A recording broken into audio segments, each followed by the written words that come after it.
Muy buenas noches, sean bienvenidos a este su ocio placer, con ustedes su presentador y entrevistador Andrés Greco Ollarse.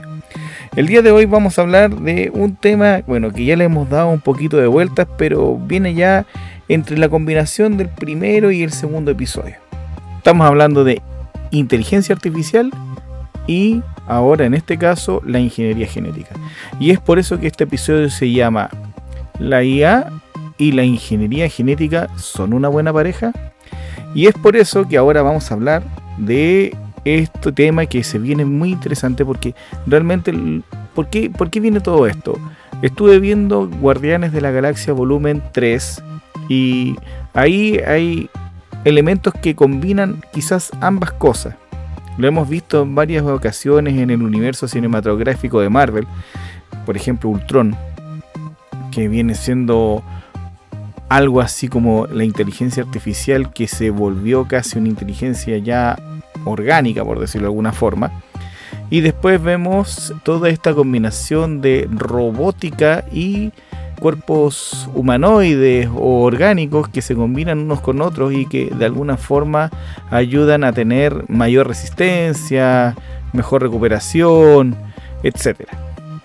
Y veamos, echándole un repaso a lo que es la ingeniería genética, estamos hablando primero de los genomas, de los fenomas o fenotipos, ¿cierto? Genotipo, fenotipo. Se entiende como la información genética que contienen los seres vivos, y el fenotipo, la manifestación de dicha información genética.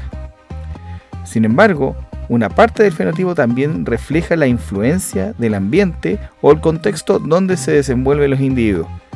Por tanto, la ingeniería genética la podemos entender como la alteración del genotipo, genes, de un individuo con el propósito de modificar el fenotipo antes de la concepción o modificar el fenotipo de un individuo que ya existe.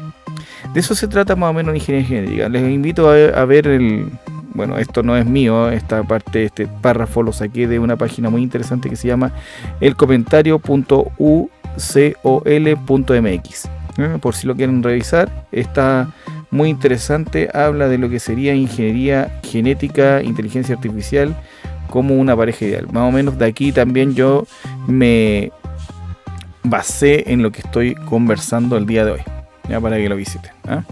Pero aquí también interpreto mis ideas como parte de lo que yo entendí y lo que a mí me gustaría también que sucediera en el mundo más adelante. Bueno, ¿qué es lo que quiero ver yo con esto? La ingeniería genética es, por una parte, algo esencialmente interesante, porque lo que tratamos de hacer es manipular los genes.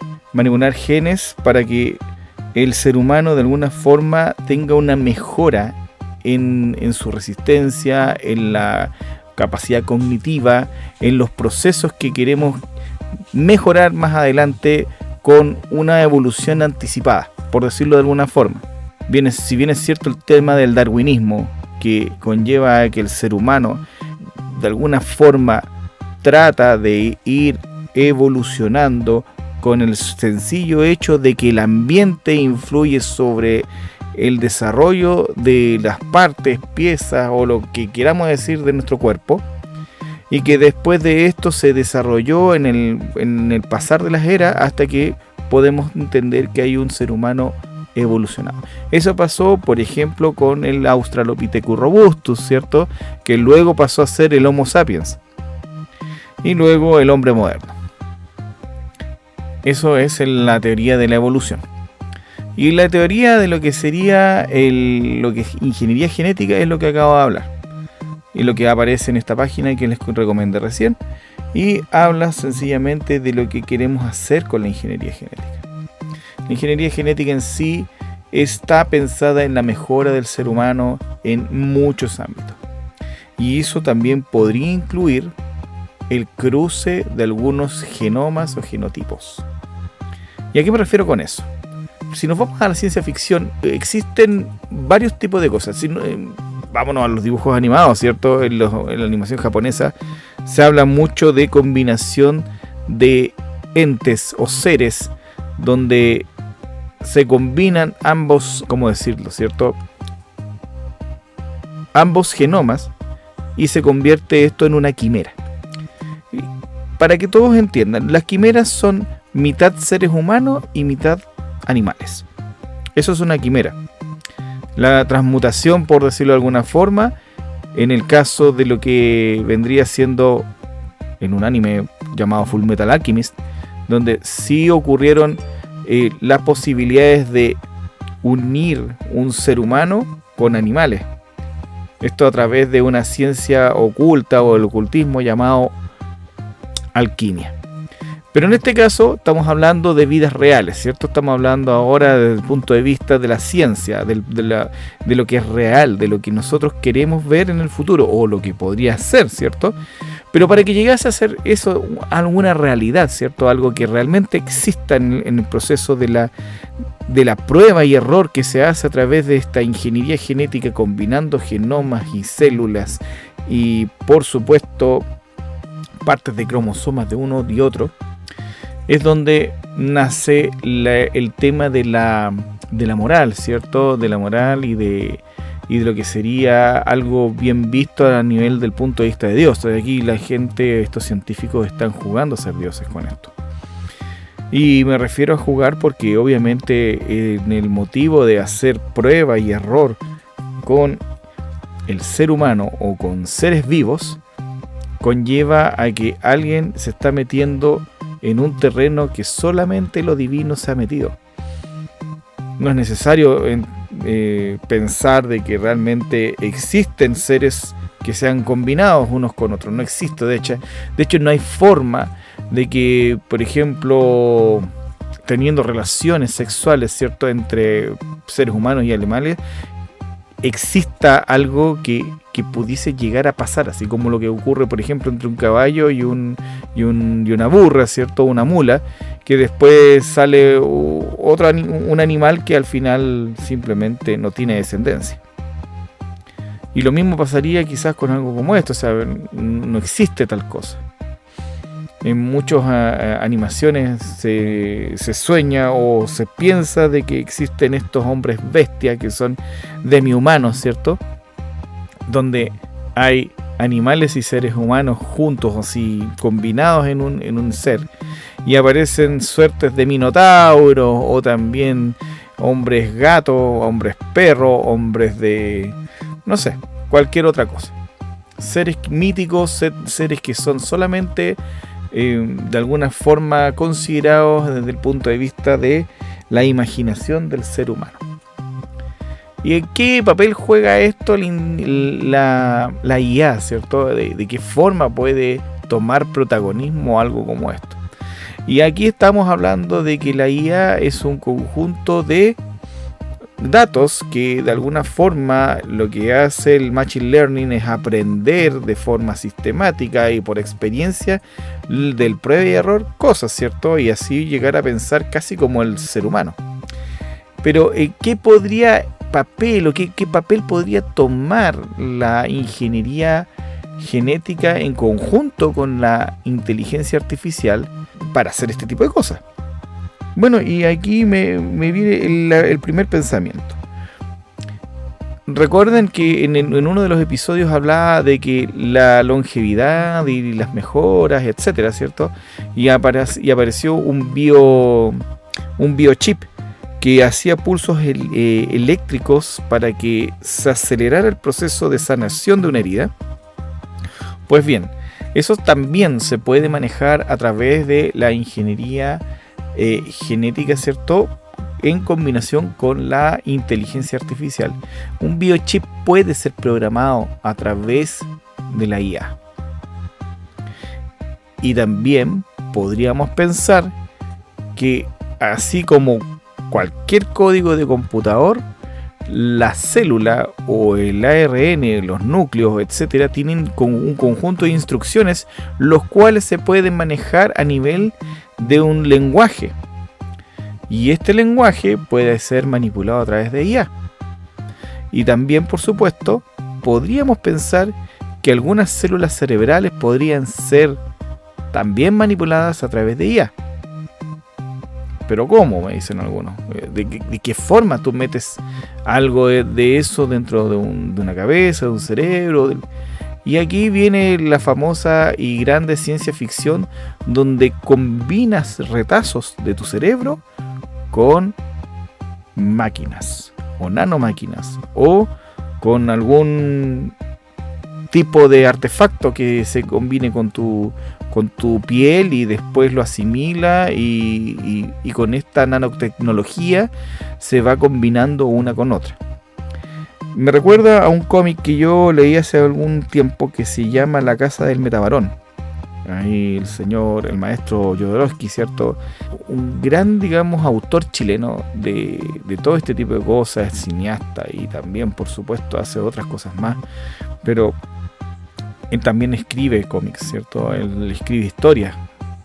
Y es uno de mis autores favoritos, de hecho. La Casa del Metabarón es una de las cosas que a mí me dejan bastante que pensar con respecto al futuro entre máquinas y personas vivas, ¿cierto? Y aquí vienen dos cosas importantes. ¿Se puede combinar el ser humano con máquinas? Sí, claramente. O sea, pues existen ya prótesis, ¿no? Incluso conjuntos de chips que hacen de pulsos eléctricos y pueden curar la paraplegia. Y se ha visto, y se ha probado, y funciona. Y te saltas en la ropa, que se rompió la columna, sanó, pero no tenías más comunicación entre las piernas y el cerebro. Pues bien, ahora tú lo puedes saltar a través de unos diodos que se ponen ahí y tienen pulsos eléctricos, los cuales se interpretan como caminar. Y para alguien que no caminaba hace años y que pudo ponerse de pie a través de esto, es increíble. Personas que tienen problemas no me acuerdo cómo se llama esto, pero puede ser esclerosis múltiple, ¿cierto? Donde los movimientos se tuyen, ¿cierto?, las personas a través de un diodo que nace desde un conjunto de cables que se colocan en un específico en alguna parte de la corteza cerebral, y luego a través de un pulso eléctrico condicionado, ¿cierto?, hacia alguna parte del cuerpo, genera que esta persona se alivie, ¿no? Entonces, sí es posible que las máquinas se unan al cuerpo. Ahora, la cuestión es, ¿podemos reemplazar algunas partes del cerebro, parte encefálica, o bien partes del hipotálamo que tengan que ver con este tipo de cosas, con tal de mejorar nuestra percepción del mundo?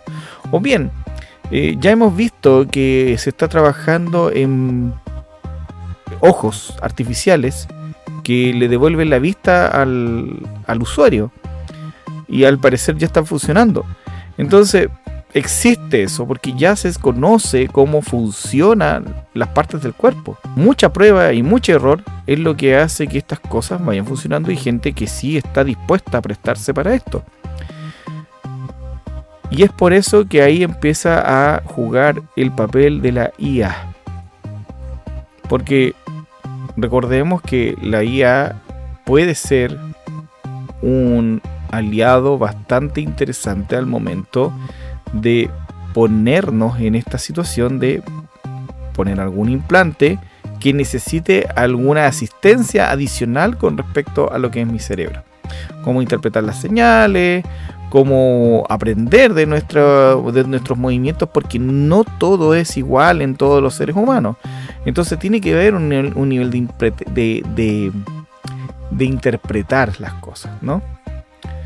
Y aquí viene esto, ya, ok, ahora me estáis hablando de inteligencia artificial, que puede estar con implantes, que sí, muchos ya conocemos a través de la ciencia ficción, pero ahora me dices tú que viene ingeniería genética como parte de estas mejoras. Y sí, porque si ahora tú ya puedes inmiscuirte, ¿cierto?, en partes del cerebro, en partes del cuerpo, bueno, ¿cómo lo hacemos a nivel celular? Hubo una película que me llamó bastante la atención la última vez, y me parece que estaba en Netflix. no recuerdo el nombre en este momento, pero trataba de un chip que se adosaba a la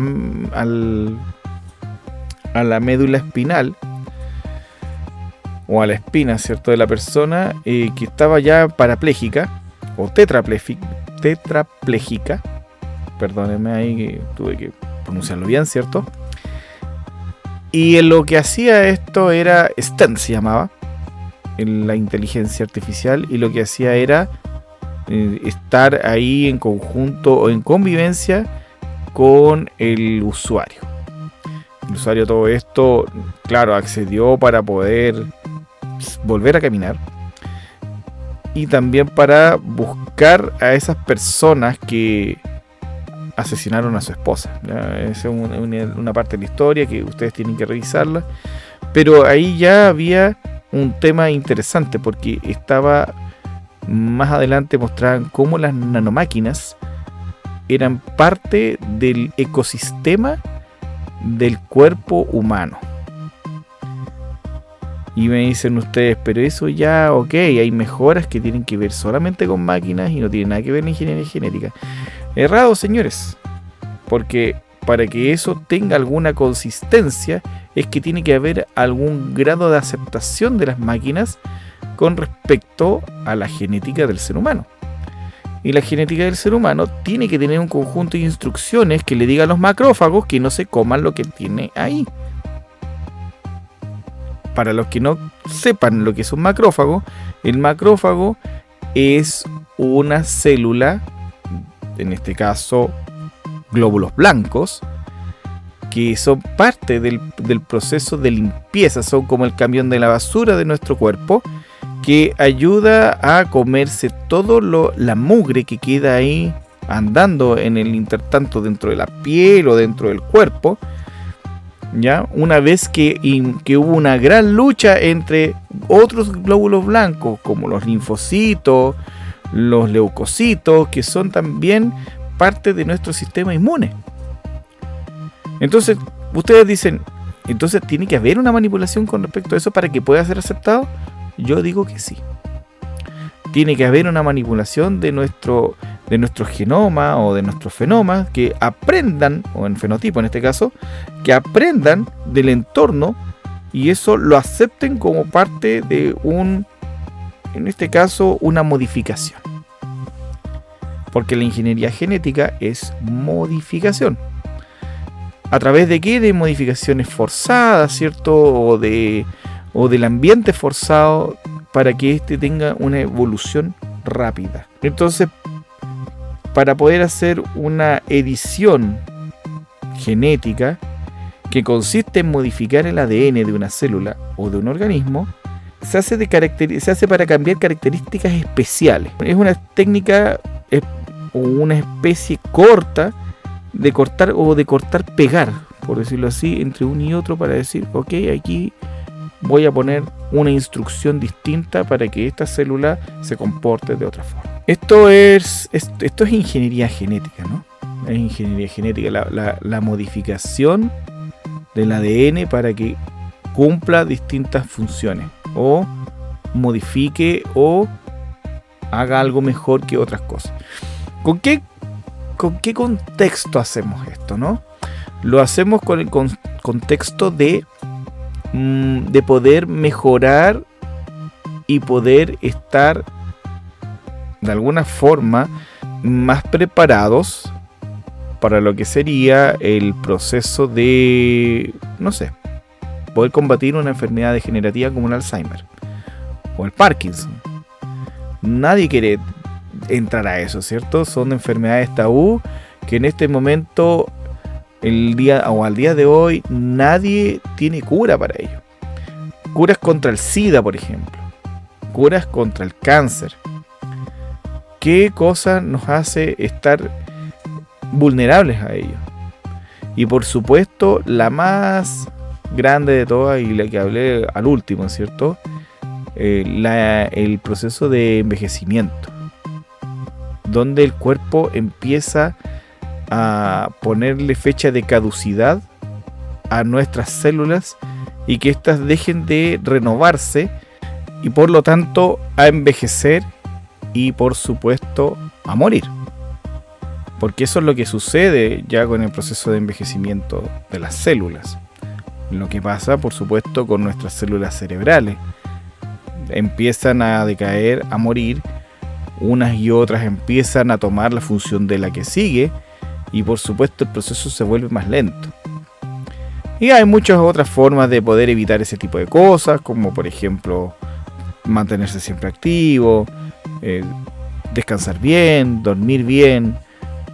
También porque la gente está esperando, por ejemplo, a no estar consumiendo bebidas alcohólicas o bien algunas otras sustancias que pudiesen de alguna forma seguir con este proceso degenerativo y hasta el final después morir, ¿cierto? Morir.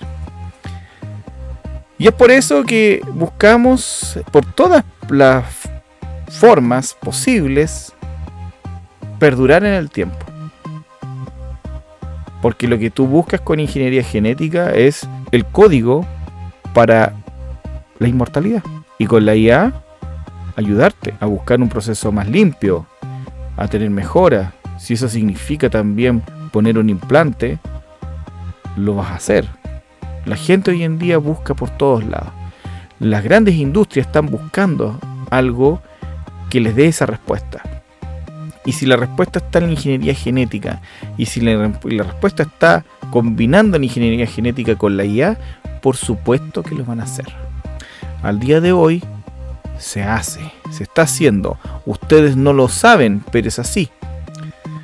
Ustedes ven la ciencia ficción y creen que eso es simplemente historia, pero ¿para qué andamos con cuentos?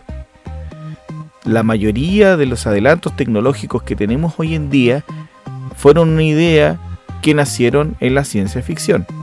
Alguien imaginó esto y alguien creyó en que se podía hacer y lo logró.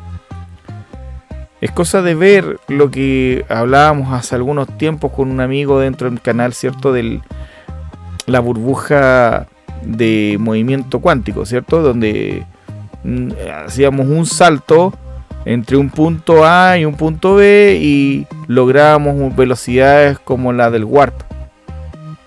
Para quienes saben, Warp es una medida de velocidad en nuestra querida serie Star Trek o Viaje a las Estrellas. Más ciencia ficción. Y si esas cosas se están logrando y simplemente eran ficción, bueno, por algo a eso le llaman ciencia ficción, porque de alguna forma eso está siendo parte de la imaginación de alguien, y por supuesto, si alguien lo está imaginando, es porque probablemente pueda ser una realidad en el corto plazo o en el largo plazo. Más corto ahora en estos tiempos. Normalmente estamos hablando de 10 años, 15 años. Si nosotros ahora nos ponemos a ver hacia atrás, se habla de cyborg hace mucho tiempo. Estamos hablando desde los años 60. Y si nosotros nos ponemos a hablar sobre lo que sería ingeniería genética, pues también más o menos va por ahí. La ingeniería genética viene siendo un sueño de hace rato. Hablemos de los tiempos de los griegos, cuando hablábamos del Minotauro o de las sirenas. Eso es claramente una visión de lo que querrías tú hacer como ingeniería genética. Estamos hablando de quimeras. Estamos hablando de gente que imaginó en algún momento combinar un animal con un ser humano. Ingeniería genética. Viejo, estamos hablando de que hace unos años atrás había un experimento con ratones, donde sale una orejita, y esa oreja te la ponen como un reemplazo de alguna que se te hizo pedazo porque ya se te desmoronó, la hicieron crecer y te la pegaron. Y eso es ingeniería genética. Y estamos hablando de que roedores, en el episodio anterior hablábamos de que ya se encontró o ya pudieron rejuvenecer al ratón y que más encima los sentidos que tenía el ratón rejuvenecido se comparaban e incluso eran mejores que el de la cría que él había tenido. Y eso es ingeniería genética. Y todo ha sido durante estos años tan cortos. O sea, estamos hablando desde el 2013, 2019, que se hicieron esas pruebas y que están escritas en los libros y revistas y papers que se están publicando ahora último. Es cosa de buscarlo. Entonces, ¿es ingeniería genética? Sí, la ingeniería genética está metida en todos lados. ¿Y qué más tenemos ahí? IA también. Porque la IA también te ayuda a hacer cálculo, a escribir líneas de código. Hoy en día podemos pensar que el ADN es parte de una línea de código, la cual puede ser manipulada a través de lo que nosotros queremos interpretar, agregar una proteína más, quitar una proteína más. Si hasta ya podemos identificar cuál era parte del genoma o parte del XY, ¿cierto? No soy experto en ADN, ¿cierto? Pero parte de la línea de código genético en donde nosotros podemos identificar, oye, este viejito podría, si se detecta a tiempo, por supuesto, podría ser autista o podría ser estas personas con deficiencia o con déficit de atencional o con síndrome de Down, ¿cierto? O sea, podemos identificar. Tome ácido fólico. Es una de las cosas que le dan a las mamás, ¿cierto? No sé si realmente eso funciona ahí, pero estoy divagando, estoy inventando. Pero también se puede hacer el tratamiento y se hace con tiempo y lo haces ahí, en ese instante antes de que nazca la guaguita. Y eso es manipulación genética. Entonces nosotros hoy en día podemos, ahora con estos adelantos, podemos decir con mayor certeza de que la IA con la IG, que es ingeniería genética, son un complemento ideal. No se vayan a sorprender en los próximos meses o próximos años, donde vaya a salir como noticia de que van a tener mejoras en el cuerpo creadas por la IA en conjunto con los científicos para poder tener un humano mejorado, o mejoras ya lo vimos en el tiempo de cicatrización, personas que van a tener capacidades sobrehumanas en quizás un poco tiempo más, o mejoras en el tiempo de la longevidad, que al final lo que están buscando es eso, más que cualquier otra cosa, y todo lo demás está enfocado hacia dónde, hacia las guerras, ¿no? Queremos tener super soldados, algunos otros lo niegan, pero por ahí va la cosa. Y ustedes me dicen, oye, pero Andrés, estáis viendo mucha tele. Puede ser. Pero la tele en adelante ha mostrado muchas cosas que van mostrándose en el tiempo y que se van volviendo realidad. Así que díganme ustedes, ¿qué piensan? ¿La IA va a participar en la ingeniería genética? ¿Va a ser parte de la evolución siguiente del ser humano? Bueno, dímelo tú. Soy Andrés Greco Yarse y ustedes pueden encontrarme en Spotify como Ocio Placer, en mis redes sociales como Instagram, @ocioplacer, en Facebook Greco Yarse, y me pueden encontrar, por supuesto, en todas las plataformas de podcast que puedes encontrar como iVoox, Radio Republic, Google Podcast, Apple Podcast y, por supuesto, ya lo dije, Spotify. Así que ha sido un agrado compartir con ustedes mis ideas, mis impresiones y lo que se viene. Así que compárteme lo que tú piensas, escríbeme en Instagram, yo lo puedo leer, o en Facebook. Así que nos vemos en el siguiente y Plus Ultra.